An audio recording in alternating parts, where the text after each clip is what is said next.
আজ আমি তোমাদের ক্লাস 5 ইংলিশ মডেল অ্যাক্টিভিটি টাস্কের ব্যাপারে আলোচনা করব, যেটা তোমাদের স্কুল থেকে এই অগস্ট মাসে দেওয়া হয়েছে। So let's start. Read the passage and answer the questions that follow. নিচে দেখো একটা প্যাসেজ লেখা আছে এবং এই প্যাসেজটা পড়ার পরে কোয়েশ্চেন্সগুলো দেওয়া আছে, সেইগুলো তোমাদেরকে আনসার করতে হবে। এবার এই প্যাসেজটা তোমরা অলরেডি তোমাদের বাটারফ্লাই টেক্সট বইয়ের লেসন 5 মাই স্কুল ডেজে পড়েছো। পেজ নাম্বার 57-এ এই প্যাসেজটা দেওয়া ছিল। So let's read the passage. There was quite a number of good teachers in our school. আমাদের স্কুলে অনেক সংখ্যক ভালো টিচাররা ছিলেন। বি.ডি. রয় taught us English. আমাদেরকে ইংলিশ পড়াতেন BD. Roy. He was a small man who took great care to ensure that we pronounced English correctly. তিনি একজন বেটেখাটো ভদ্রলোক ছিলেন, যিনি খুব খেয়াল রাখতেন যে আমরা যাতে ঠিকঠাক ইংলিশের উচ্চারণগুলো করি। One day he told us the story of the ox and the frog from the Aesop's fables. উনি একদিন আমাদেরকে the ox and the frog এই গল্পটা বলেন ইসপস ফেবলস থেকে। Before telling us the story, he taught us how the pronunciation of THE depends on whether the following word begins with a vowel or a consonant. কিন্তু এই গল্পটি দি ox and the frog গল্পটি বলার আগে BD. রয় উনি এটা শিখিয়েছিলেন যে THE উচ্চারণটা কখন দি হয় আর কখন দ হয়। এই প্রোনাউন্সিয়েশনটা কিসের ওপর ডিপেন্ড করে? Pronunciation of THE depends on, এই উচ্চারণটা ডিপেন্ড করে বা নির্ভর করে whether the following word begins with a vowel or a consonant.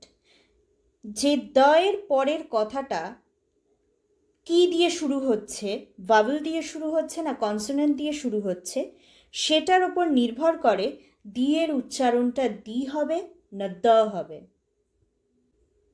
যেমন এখানে দেখো, এখানে কি লেখা আছে? দয়ের পরে কি লেখা? অক্স। অক্সটা কি দিয়ে শুরু হচ্ছে? ভাওয়েল দিয়ে শুরু হচ্ছে, ওটা একটা ভাওয়েল। তাহলে এই ক্ষেত্রে THEর উচ্চারণ সবসময় দি হবে, দি অক্স, নট দ্য অক্স। এখানে দেখো কি লেখা আছে? THE, তারপরের কথাটা আছে ফ্রগ। ফ্রগটা কি দিয়ে শুরু হচ্ছে? এফ দিয়ে। এফ হচ্ছে ভাওয়েল না কনসোনেন্ট? কনসোনেন্ট। তাই এই ক্ষেত্রে THEর উচ্চারণ হবে the. I fondly remember our head Pandit Bhattacharya sir for his excellent handwriting. আমার খুব ভালোভাবেই মনে আছে আমাদের হেড পণ্ডিত মশাই ভট্টাচার্য স্যারকে। কেন? তার এক্সেলেন্ট, অসাধারণ হ্যান্ডরাইটিংয়ের জন্য। এরপর activity 1, pick the correct answers from the given alternatives. এখানে কয়েকটা প্রশ্ন আছে এবং কিছু অল্টারনেটিভস বা অপশনস দেওয়া আছে। যে অপশনটা সঠিক হবে সেটাই একটা টিকমার্ক দিতে হবে। Check your answers. প্রথম প্রশ্নটা ছিল mister BD. Roy was the teacher of, answer is English. পরেরটা the author learned correct pronunciation from his, answer is English teacher. আর লাস্টেরটা the ox and the frog is a tale from, answer is Aesop's fables. Next activity 2, fill in the blanks with present continuous tense of the verbs given in brackets. ব্র্যাকেটে দেখো ভার্বগুলো দেওয়া আছে, এইগুলোরই present continuous ফর্মে তোমাকে লিখে এই শূন্যস্থানগুলো পূরণ করতে হবে। এবার প্রেজেন্ট কন্টিনিউয়াস টেন্সের ফর্মুলা কি? ফর্মুলাটা হচ্ছে খুব সিম্পল। সেন্টেন্সের মধ্যে যে সাবজেক্ট আছে সেই সাবজেক্ট অনুযায়ী ইজ, অ্যাম বা আর বসবে। এই যে দেখো তোমাদের অ্যাক্টিভিটি 2তে আমি আন্ডারলাইন করে দিয়েছি, এইগুলো হচ্ছে সাবজেক্ট। এদের অনুযায়ী তোমাদের হয় ইজ বসবে, নয় অ্যাম বসবে, নয় আর বসবে। যেমন প্রথমটা হচ্ছে দ্য বয়, দ্য বয়ের পাশে কি বসবে? ইজ বসবে। দের পাশে কি বসবে? আর বসবে। রঞ্জনের পাশে কি বসবে? ইজ বসবে। আই হলে অ্যাম বসতো, ইউ হলে আর বসতো। এগুলো তোমরা আগে থাকতে অনেক ছোট ক্লাস থেকেই করে এসেছো। এবার সাবজেক্ট অনুযায়ী ইজ অ্যাম আর বসার পরে ভার্বের সঙ্গে আইএনজি যোগ হয়ে বসবে। এইগুলোকে ভার্ব বলে এবং এই ভার্বের সঙ্গে আইএনজিটা যোগ করে লিখতে হবে। এবার কিছু এক্সেপশনস আছে, যেমন ধরো এখানে আমি দুটো এক্সাম্পল দিয়েছি। ড্রাইভ প্লাস আইএনজি হচ্ছে ড্রাইভিং। এবার ড্রাইভিংয়ের বানানে দেখো ইটা কিন্তু নেই। ঠিক সেরকমই রাইট প্লাস আইএনজি হচ্ছে রাইটিং, কিন্তু রাইট কথাটাতে তো ই ছিল, কিন্তু রাইটিং কথাটাতে ই নেই।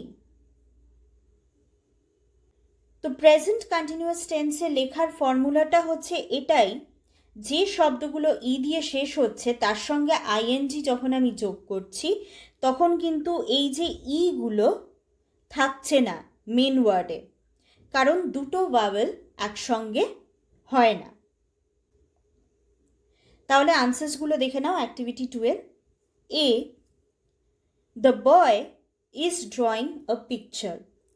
দ্য বয়ের সঙ্গে ইজ বসলো, সাবজেক্ট অনুযায়ী ইজ অ্যাম বা আর বসে, তো এখানে ইজ বসলো।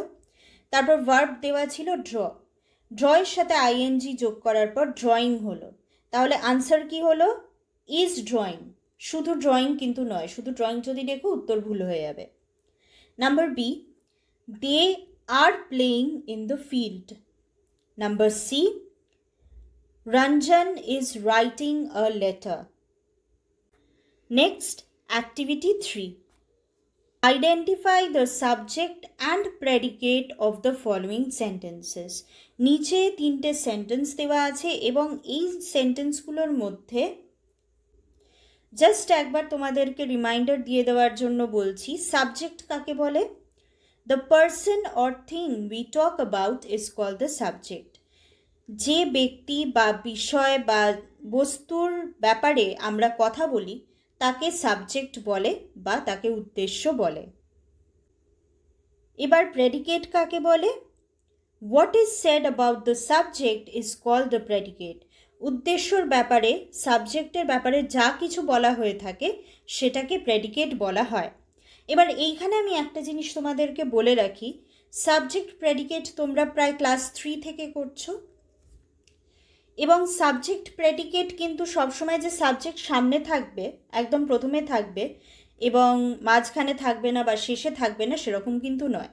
সাবজেক্ট একটা সেন্টেন্সের মধ্যে যে কোনো স্থানে থাকতে পারে, হয় প্রথম দিকে থাকবে, নয় মাঝে থাকবে, নয় শেষে থাকবে। সো যখন তোমরা সাবজেক্ট প্রেডিকেট করছো ব্যাপারটা কিন্তু কেয়ারফুলি করবে। যেমন ধরো এখানে প্রথম সেন্টেন্সটায় কি আছে? সাবজেক্ট কোনটা? সেন্টেন্সটা পড়ো, the sun rises in the east. সূর্য পূর্ব দিকে ওঠে। তাহলে এখানে কার কথা বলা হয়েছে? কিসের কথা বলা হয়েছে? সূর্যের কথা বলা হয়েছে, তাই সান হচ্ছে সাবজেক্ট। আর সাবজেক্টের ব্যাপারে যা কিছু বাকি যা কিছু বলা হয়েছে সেগুলো হচ্ছে প্রেডিকেট। তাহলে রাইজেস ইন দ্য ইস্ট, পূর্ব দিকে ওঠে, এই কথাটা হচ্ছে প্রেডিকেট। ক্লিয়ার? তো চলো আনসার্সগুলো দেখে নেওয়া যাক। প্রথমটা তো বলেই দিলাম, বিয়েরটা, my brother is singing a song. আমার ভাই একটা গান গাইছে। এখানে কার সম্বন্ধে বলা হয়েছে? আমার ভাইয়ের সম্বন্ধে। তাহলে সাবজেক্টে কি? My brother. ঠিক আছে, এবং মাই ব্রাদারের সম্বন্ধে বাকি যা কিছু বলা হয়েছে অর্থাৎ ইজ সিঙ্গিং আ সং, এইটা হচ্ছে প্রেডিকেট। ক্লিয়ার? তারপর সিয়েরটা দেখো, it is not easy to get pure drinking water. বিশুদ্ধ পানীয় জল পাওয়া খুব একটা সহজ নয়। এখানে দেখো সাবজেক্ট কোনটা, আমরা কিসের বিষয়ে কথা বলছি? বিশুদ্ধ পানীয় জল, পিওর ড্রিঙ্কিং ওয়াটার, এটার বিষয়ে কথা বলছি, যেটা হচ্ছে সহজে পাওয়া যায় না। তাহলে এখানে সাবজেক্ট হচ্ছে পিওর ড্রিঙ্কিং ওয়াটার আর প্রেডিকেট হচ্ছে it is not easy to get. তাহলে প্রথম এবং দ্বিতীয় বাক্যে আমরা কি দেখেছিলাম, সাবজেক্টটা একদম প্রথমে আছে, আর তৃতীয় বাক্যে পিওর ড্রিঙ্কিং ওয়াটারটা যেটা একদম শেষে আছে সেটাই হচ্ছে সাবজেক্ট। এখানে অনেকেই তোমরা ইট লিখছো, ইট কথাটা কিন্তু ভুল, এটা কখনোই সাবজেক্ট হতে পারে না। ব্যক্তি বা যে বস্তু বা যে জিনিসের বিষয়ে আমরা কথা বলছি সেটাই হচ্ছে সাবজেক্ট, এবং সেই সাবজেক্টটা সেন্টেন্সের যে কোনো স্থানে থাকতে পারে। ইট ইজ নট নেসেসারি যে সাবজেক্টটাকে সবসময় প্রথমে থাকতে হবে। এই ধরনের কোয়েশনসগুলো তোমাদেরকে কনফিউজ করে দেওয়ার জন্য দেওয়া হয়, এবং তোমরা অনেক ক্ষেত্রে এটা ভুল করে ফেলো। এই ভুলটা ভাঙানোর জন্যই তোমাদেরকে এই ধরনের কোয়েশনসগুলো দেওয়া হয়। Activity 4, right 5 sentences on my school. তোমার স্কুলের সম্বন্ধে 5টা বাক্য লিখতে হবে। এবার তোমার স্কুলের সম্বন্ধে 5টি বাক্য লিখতে হবে। এবার এখানে তোমরা কি লিখতে পারো, তোমার স্কুলের নামটা অতি অবশ্যই লিখতে হবে, কোন এলাকায় ওটা আছে সেটা লিখলে, এবং সেখানে টিচারদের সংখ্যা কীরকম, তারা কীরকম পড়ান সেইটা। তারপর তোমাদের আর কি কি ফেসিলিটি আছে, যেমন খেলার মাঠ আছে কি না, কোনো কম্পিউটার ল্যাব আছে কি না, সায়েন্স ল্যাব আছে কি না, এই ধরনের জিনিসগুলো লিখতে হবে। তো এখানে আমি আনসারটা লিখে দিয়েছি, তোমরা একবার দেখে নাও। আমি এখানে একটা স্কুলের নাম দিয়ে লিখেছি, তোমরা যে স্কুলে পড়ো সেই স্কুলের নাম দিয়েই লিখতে হবে। I am a student of class 5 of Behala Sarada Vidyapith for girls.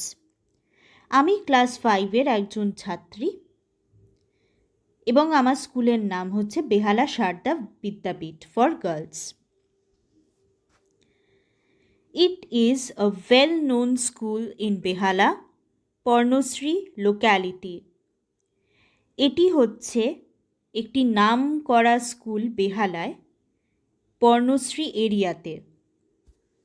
This school was established in the year 1957.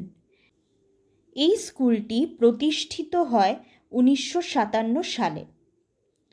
There are many dedicated teachers in the institution who impart quality education to the children. এই স্কুলে অনেক dedicated teachers আছেন যারা বাচ্চাদেরকে খুব ভালো মাপের শিক্ষা দিয়ে থাকেন। There are many spacious classrooms, one staff room, a library and a computer lab in our school. এখানে অনেক বড় বড় ক্লাসরুমস আছে, একটা স্টাফ রুম আছে, একটা লাইব্রেরি আছে এবং একটা কম্পিউটার ল্যাবও আছে।